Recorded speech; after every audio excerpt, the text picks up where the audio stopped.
Thank you, Director. I hope you're all having a good time in Ohio. We're honored to be hosting the IOGCC meeting this year. We also look forward to the meeting in May in Utah.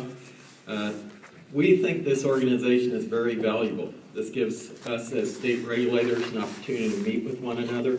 And what we want to do during this session is give you a little insight to how the Utica Point Pleasant shale development is occurring in the state of Ohio. I'm going to go a little bit off script. What I want you to do is understand that we're in the very early stages of development. Director Zeringer told you that. In 2010, we had 3 shale wells that were drilled. Through most of 2011, we had a few more drilled. So 3 years ago, we were just beginning to really get into this development. The Utica shale production in 2013 had about 3.7 million barrels of oil. Now I want to put that in perspective. That's about 1 day of production out of Texas. It's about 3 days of production in North Dakota. But what we want you to understand is all the production is relative and all the production is very important.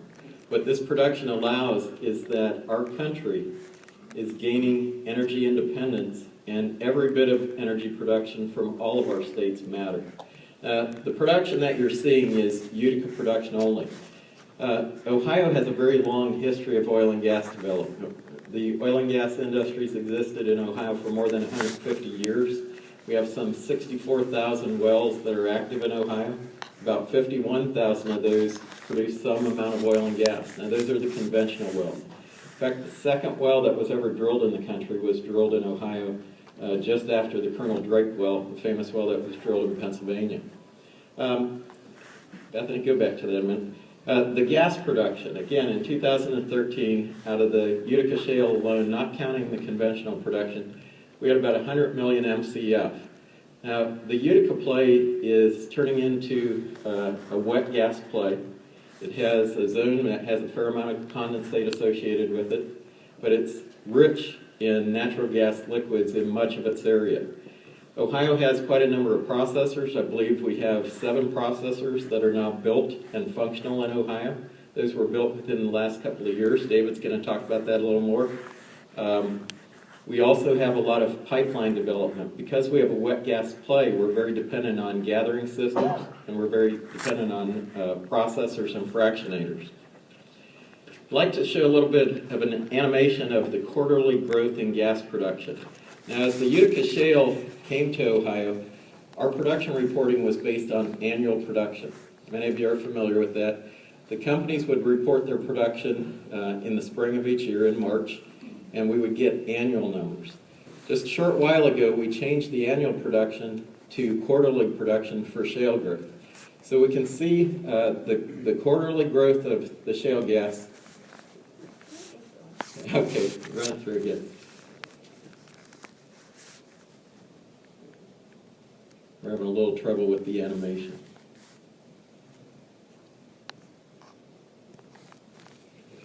Yeah, there it goes. It's going very slowly.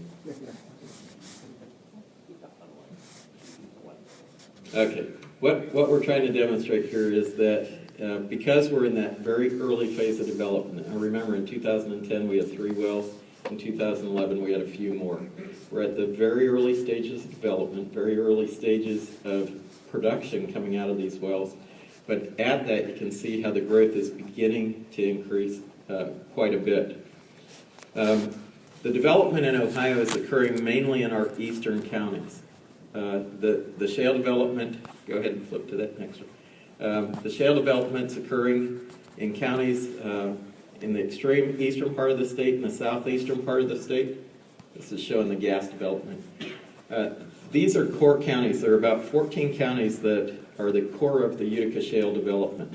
The processors, the fractionators, most of the gathering systems are there. The county that's the highest there is Carroll County. That's where most of the drilling began, the focus of the drilling began. And that accounts for probably pretty close to half the wells that were drilled in the Utica so far. I'd like to now show the difference between the 2010 production, or 12 production. At the end of 2012, we had about 85 wells that reported production. In Ohio, a company has to report that their wells are capable of production. It doesn't mean they actually produced, but they have to report that they're capable of production. So in 2012, companies reported that they had about 635,000 barrels of oil produced out of the Utica from less than 85 wells. And then in 2013, they had about 3.6 million. So you can see from 2012 with 85 wells to 2013 with about 352 wells, not all of which were producing, the oil production went up pretty significantly. Similar increases for gas, where we went from about 12 million, 13 million MCF up to over 100 million MCF of gas out of this formation alone.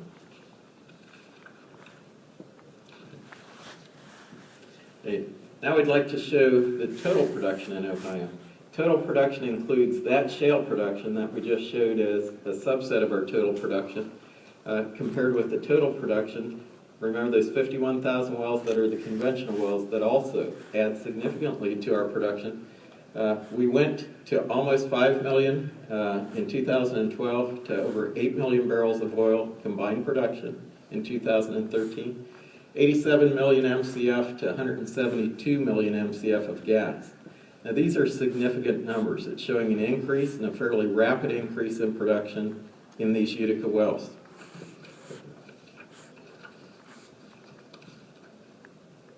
This graphic is showing the historic production.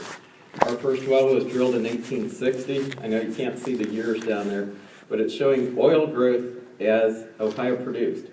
In the late 1800s, we led the world's oil production. Standard Oil was developed and created here by J.D. Rockefeller. That's the spike on the left of the chart. That was our Lima oil field, at the time the largest oil field. You can see that over the years that dropped precipitously, but now we're in the 80s, we had a little spike in oil production. Now at the far right of that graph, you can see that we're starting to spike up again.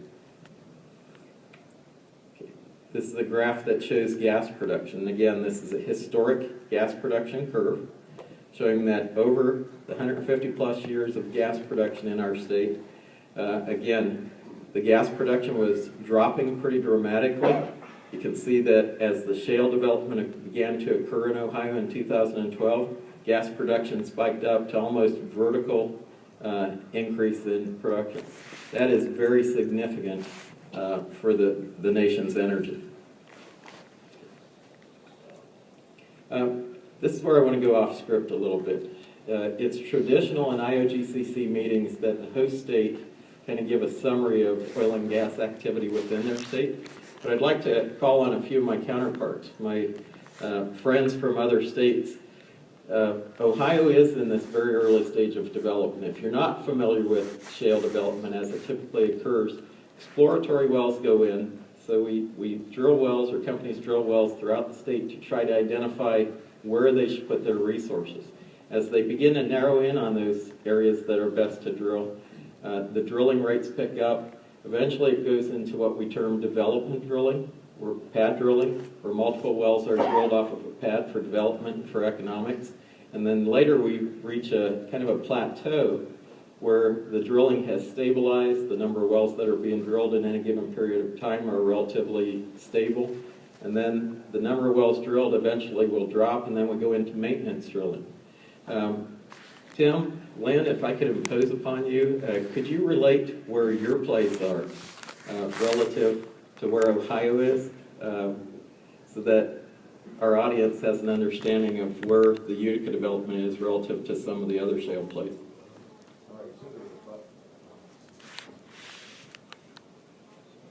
Okay. This is Tim Baker. Many of you probably know Tim. Is it on? Okay. Okay, I good. guarantee you I'm not going to talk about football this week. I'm Tim Baker. I'm the Director of Oil and Gas for the Oklahoma Corporation Commission. And in talking to other states, I think the drilling techniques that we are seeing are very similar. I'm not seeing a lot of difference in the techniques that are used. Our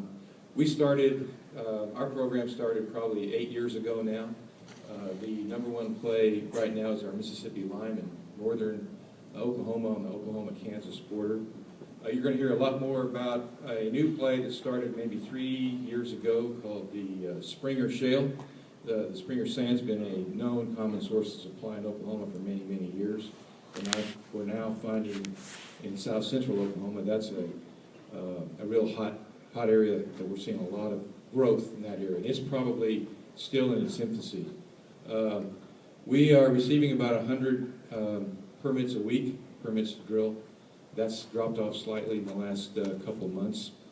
We have approximately 198 rigs running in the state right now. I've not seen any type of a plateau, but as far as our spacing rules and regulations go, that seems to be working fairly well. We're not having a lot of complaints about our spacing applications or spacing orders. They have not slowed down much, but of course the number one activity is still looking for the oil plays. Last year we completed 1,900 horizontal wells. 1,500 of those were oil and 400 were gas. So you can see that ratio was the reverse just a handful of years. So our activity has dropped off slightly, but as far as spacing goes, we're not having a lot of problems there. But we're still our asymptote is still going up. Okay. With that, I'll turn Thanks, Tim. Thanks, Rick. As you know, North Dakota is Bakken country. Our first Bakken test well was in 2004. And for that first 2 years, 2004 through 2006, we had less than 10 wells drilled. Marginally economic. In 2006, they had the first real discovery in partial field. That set off what we called the discovery phase, and so for about 3 years, they were trying to drill and find the edges of the play, where the play was good, where it was not so good, and where it disappeared. Ending in about 2009, they moved into what I call homesteading mode, development mode. Some people talk about it, but it was much like homesteading, where everybody had their 1,280 acre spacing or drilling unit, and they needed to de-risk the leases and hold those by production. We hit a high of 218 drilling rigs in May of 2012, as the rigs would make 150-mile moves. Just everything was being driven by land holdings and lease expirations. That was the most hectic part of the play. We've now moved into where 87% of the wells are increased density. We call it harvest mode. The best part of the play just continues to get better. There are actually 5 productive layers within the Bakken and Three Forks in that best part of the play. I just signed an order the day before I headed down here to Ohio to put 28 wells in one of those 1280 spacing units. And so we're seeing a system where off of 2 drilling pads, they're drilling out 2 1280 spacing units, 24 to 28 wells on each one of those pads. Some going to the north, some going to the south. And they look like little mini Long Beaches, each one of those well pads. But the beauty of the multi-well pads and the harvest mode drilling is that the industry's footprint is still less than 1% of the land surface. So by stepping out and arranging everything early in north-south 1280 drilling units and then allowing increased density in those spacing units, industry has been able to keep that footprint. Instead of being the traditional 10 to 15% of the land surface, it's only about 1%. Big things that we're working on right now is flaring and crude by rail. Those are the big regulatory issues right now. North Dakota's Constitution did not allow us to interfere in the rate of permitting during that discovery and homesteading phase. But during the increased density phase, we can now take into consideration things like flaring rates and production rates and that sort of thing as we somewhat slow down that permitting process. We're going to permit 3,000 wells this year, so the permitting rate has not dropped off. The rate of cases in terms of spacing and pooling and that sort of thing has dropped considerably from I think 2,900 at its peak in 2012 to about 2,000 this year. But we've been hiring paralegals to write pooling and spacing orders and lots of permitting folks. We have, I think, 9 people on staff right now in our permitting system just to keep up with the permitting rates. Thank you, Lynn. I want to thank Tim and Lynn for giving the summaries of these other 2 plays. I think it's important to keep perspective. One, I didn't want to have this wholly a focus on the Utica, I'm sure you have an interest in it, but it's also interesting to hear how some of the other plays are developing. Lynn described that discovery phase. I think we're kind of nearing the end of the discovery phase. The companies have, for the most part, outlined some of the boundaries of the play and where the most productive areas may be. Although in certain areas of the play, we're still in discovery. Lynn also used the term homesteading, where you go in, you start doing pad development, you're drilling and you're producing multiple wells off a pad. You're now going into the economic development. In a few areas of our play, we're beginning to enter that homesteading or economic development phase of the play. We're a long way from maintenance drilling. So I wanted to give you a perspective that the numbers you see are growing very quickly. That gas graph that showed near vertical growth of gas production is showing that through a very limited number of wells, we now have about 600 wells that have filed that they're ready to produce. And probably only about 400 to 450 of those are producing, but that gas spike is going up even higher than it was in the 2013 projection that we saw. So with that, I'm going to turn it over to the next speaker, and we'll go into a little bit more detail later. Thank you. Thank you so much, Rick.